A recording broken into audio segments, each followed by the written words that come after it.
샬롬 할렐루야. 요한일서 3장 18에서 22절입니다. 자녀들아, 우리가 말과 혀로만 사랑하지 말고 행함과 진실함으로 하자. 이로써 우리가 진리에 속한 줄을 알고 또 우리 마음을 주 앞에서 굳세게 하리니, 이는 우리 마음이 혹 우리를 책망할 일이 있어도 하나님은 우리 마음보다 크시고 모든 것을 아시기 때문이라. 사랑하는 자들아, 만일 우리 마음이 우리를 책망할 것이 없으면 하나님 앞에서 담대함을 얻고 무엇이든지 구하는 바를 그에게서 받나니, 이는 우리가 그의 계명을 지키고 그 앞에서 기뻐하시는 것을 행함이라. 아멘. 요한복음 15장 7절. 너희가 내 안에 거하고 내 말이 너희 안에 거하면 무엇이든지 원하는 대로 구하라. 그리하면 이루리라. 아멘. 요한복음 14장 13절. 너희가 내 이름으로 무엇을 구하든지 내가 행하리니, 이는 아버지로 하여금 아들로 말미암아 영광을 받으시게 하려 함이라. 아멘.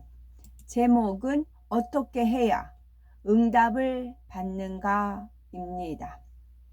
아무리 악한 부모라도 아들이 떡을 달라는데 돌을 주거나 생선을 달라는데 뱀을 주지는 않습니다. 하물며 하나님께서 그의 자녀들이 하나님 뜻대로 무엇을 구할 때 좋은 것으로 주시지 않겠습니까? 자녀들의 기도와 간구에 응답하시기를 기뻐하시는 아버지 하나님의 사랑과 신속한 응답의 역사를 체험하려면 어떻게 해야 하는지 살펴봅니다.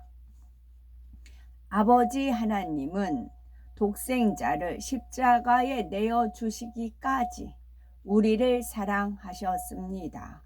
죄악에 빠져 지옥으로 다름질해 가는 인류를 구원하기 위해 예수님을 화목제물로 내어주셨지요. 요한일서 4장 9절에 하나님의 사랑이 우리에게 이렇게 나타난 바 되었으니 하나님이 자기의 독생자를 세상에 보내심은 저로 말미암아 우리를 살리려 하심이니라 말씀한 대로입니다. 죄인들을 위해서 독생자를 십자가에 내어주신다는 것은 결코 쉬운 일이 아닙니다. 부모에게 자녀는 자신의 생명보다 소중한 존재지요. 하나님께서 예수님을 화목제물로 내어주신 것은 우리를 향한 끝이 없는 사랑의 극치였습니다. 예수님 당시 인류의 죄를 대속하기 위해 십자가에 못 박혀 생명을 주시는 지극한 사랑을 베풀어 주셨지요. 마지막 피 한 방울까지도 아끼지 않는 생명 다한 사랑을 주셨지요. 이처럼 크신 사랑을 우리는 받았기에 아버지 하나님께서 싫어하시는 어둠의 일들을 모두 벗고 하나님을 첫째로 사랑해야 하는 것입니다. 이사야 49장 15절에 여인이 어찌 그 정먹는 자식을 잊겠으며 자기 태에서 난 아들 궁일이 여기지 않겠느냐. 그들은 혹시 잊을지라도 나는 너를 잊지 아니할 것이라 하셨습니다. 혹여 어머니가 젖먹이를 잊을지라도 하나님께서는 자녀들을 잊지 않으시며 어떤 부모보다도 사랑하고 소중히 여기신다는 것입니다. 일반적으로 육의 부모는 자녀에게 어려운 문제나 고민이 있으면 함께 고민하며 할 수만 있다면 모든 것을 해결해 주고자 힘씁니다. 또한 자녀가 질병에 걸렸다면 아무리 많은 돈이 든다 해도 아끼지 않고 고쳐주고자 하지요. 하물며 사랑 자체이신 아버지 하나님의 마음은 어떠하겠습니까? 하나님의 형상을 따라 창조된 영혼들이 온갖 질병과 재앙으로 고통당하며 혹은 원수마귀 사단의 조롱거리가 될 때 안타까워 하십니다. 하나님께서는 전지전능하시므로 자녀들을 위해서라면 무엇이나 하실 수 있으며 또한 해주기를 기뻐하시지요. 마태복음 7장 11절에 너희가 악한 자라도 좋은 것으로 자식에게 줄 줄 알거든 하물며 하늘에 계신 너희 아버지께서 구하는 자에게 좋은 것으로 주시지 않겠느냐 말씀하셨습니다. 우리가 질병이나 여러 가지 문제로 고통받을 때 사랑의 하나님께서는 우리가 당하는 것 이상으로 아픔과 슬픔을 겪으시며 한시라도 빨리 응답해 주고 싶어 하시지요. 그러므로 이런 하나님의 마음을 알아 더욱 하나님을 사랑하고 말씀대로 순종하는 삶을 영유하며 성결을 이루어 모든 기도와 간구에 신속하게 응답받아야 되겠지요. 하나님의 자녀로서 누리는 큰 기쁨 중에 하나는 전지전능하신 하나님이 살아계셔서 우리의 기도에 응답하신다는 것이지요. 이러한 사실을 믿는 사람은 소원을 응답받아 하나님께 영광 돌리기 위해 열심히 기도합니다. 요한일서 5장 14절을 보면 우리가 하나님 뜻대로 곧 믿음과 진리 가운데 구하면 무엇이든지 응답받을 수 있음을 말씀합니다. 하나님의 자녀가 세상에 살면서 담대할 수 있는 것은 이처럼 하나님께서 응답을 약속하셨기 때문입니다. 마태복음 15장에는 가나안 여인이 예수님 앞에 나와 마음의 소원을 응답받는 장면이 나오죠. 흉악한 귀신 들린 딸로 인해서 고통받던 여인이 즉시 응답받을 수 있었던 이유는 하나님의 뜻대로 구했기 때문입니다. 예수님에 대한 소문을 들은 가나안 여인은 그분을 만나 뵙기를 간절히 사모하였지요. 그러던 중에 마침내 그 지방을 지나가시는 예수님을 만났습니다. 그녀는 예수님께 주 다윗의 자손이여 나를 불쌍히 여기소서 하면서 딸을 치료해 주실 것을 구하였지요. 그런데 예수님은 한 말씀도 대답지 않으셨습니다. 여인은 절하며 다시 주여 저를 도우소서 하고 간청하지요. 이에 예수님께서는 자녀의 떡을 취하여 개들에게 던짐이 마땅치 아니하니라 하며 거절하십니다. 여인의 믿음을 시험한 것이지요. 보통 사람이라면 그 말에 몹시 낙심하거나 자존심이 상할 수도 있습니다. 하지만 여인은 낙심하지 않고 주여 올소이다마는 개들도 제 주인의 상에서 떨어지는 부스러기를 먹나이다 라고 고백합니다. 겸비한 마음으로 믿음을 내보인 것이지요. 이처럼 믿음의 고백을 하니 예수님께서 여자야 네 믿음이 크도다 네 소원대로 되리라 하시자 즉시 딸에게서 귀신이 나가 온전케 되었습니다. 우리도 이와 같이 응답받기 위해서는 하나님의 뜻에 따라 끝까지 믿음으로 구해야 합니다. 하나님께서는 성경 곳곳에 우리의 기도와 간구에 응답하실 것을 약속하십니다. 요한복음 15장 7절에 너희가 내 안에 거하고 내 말이 너희 안에 거하면 무엇이든지 원하는 대로 구하라 그리하면 이루리라 하셨고 요한복음 14장 13절에는 너희가 내 이름으로 무엇을 구하든지 내가 시행하리니 이는 아버지로 하여금 아들을 인하여 영광을 얻으시게 하려 함이라 말씀하셨습니다.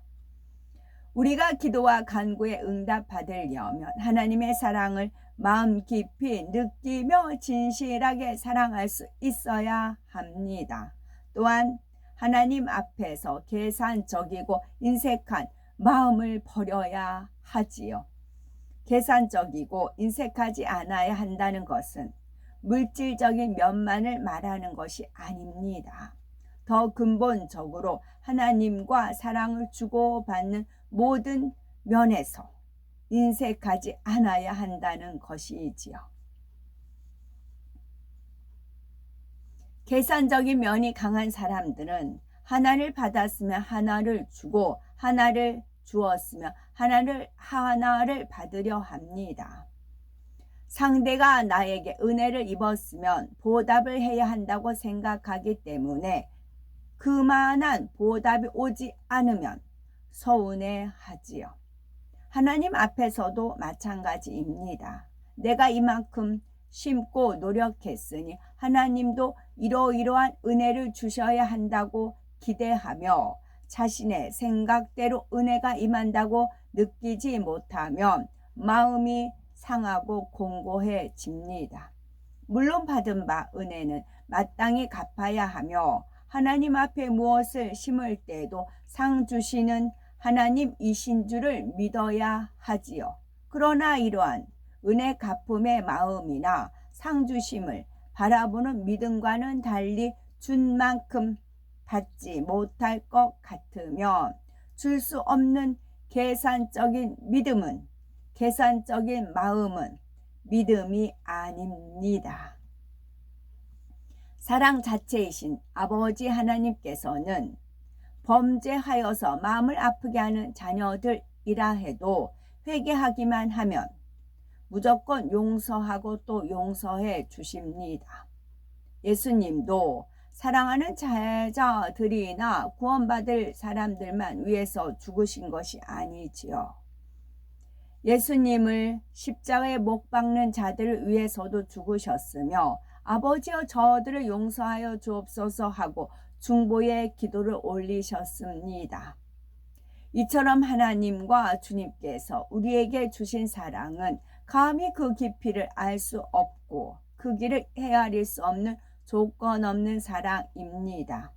그러니 그 사랑을 깨닫는다면 하나님을 떠올릴 때마다 가슴이 벅차며 우리 모든 소유와 생명까지도 아끼지 않을 것입니다. 이런 사람은 내가 이만큼 충성했는데 왜 나한테는 이만큼 은혜가 입혀지지 않는가 하고 부정적인 생각을 하지 않습니다. 다만 하나님의 사랑에 대한 감동과 감사 속에 어찌하면 더 드릴까 하면서 받은 은혜를 항상 기억함으로 감사와 찬송이 그치지 않지요. 우리가 하나님 앞에 넉넉하고 풍성한 사랑으로 다 드릴 수 있는 마음이 되면 그만큼 영적인 믿음을 얻고 하나님의 권능을 체험할 수가 있습니다. 구원의 길이 되신 주님, 예수님께서 혹독한 십자가 처형을 받으신 것은 오로지 우리를 구원하기 위함입니다.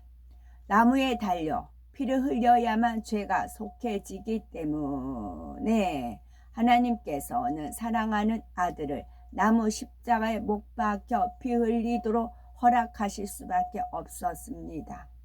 예수님도 이런 고난의 길을 기쁨으로 가셨기에 우리에게 구원의 길이 열린 것이지요. 아멘. 고린도전서 9장 14절을 보면 이와 같이 주께서도 복음 전하는 자들이 복음으로 말미암아 살리라 명하셨느니라 라는 말씀이 있습니다. 복음 전하는 것은 복된 소식, 주 예수님 십자가의 도를 전하는 거라는 거는 알아요. 그래서 저는 이제 또 한 가지 깨우침을 하나님께서 허락하셨는데 복음을 전하는 자들이 복음으로 말미암아 살리라. 복음으로 말미암아 살리라 했어요. 그러면 복된 소리, 복을 주는 거, 뭐 복 받으세요, 건강하세요, 안녕하세요, 뭐 이렇게 좋은 말, 샬롬 하면서 좋은 말을 하잖아요. 복된, 복이 들어있는 소리를 내요, 우리가. 그럼 상대한테 그런 말을 전해요. 그 말이 내가 잉태에서 나오는 말이잖아요. 그래서 그 말로 인해서 우리는 산다고요. 그래서 하나님 말씀에도 있지만 뭐 한 샘에서 단물과 쓴물 뭐 그런 말 나오고 그러잖아요. 그래서 단물만 내는 입술이 돼야 된다. 단물, 물은 하나님 말씀, 단, 복음. 그래서 우리가 오늘 하루도 복음을 전하는 자들이 이 복음으로 말미암아 산다고요. 복음을 전하는 자들이 복음으로 말미암아 삽니다. 아멘.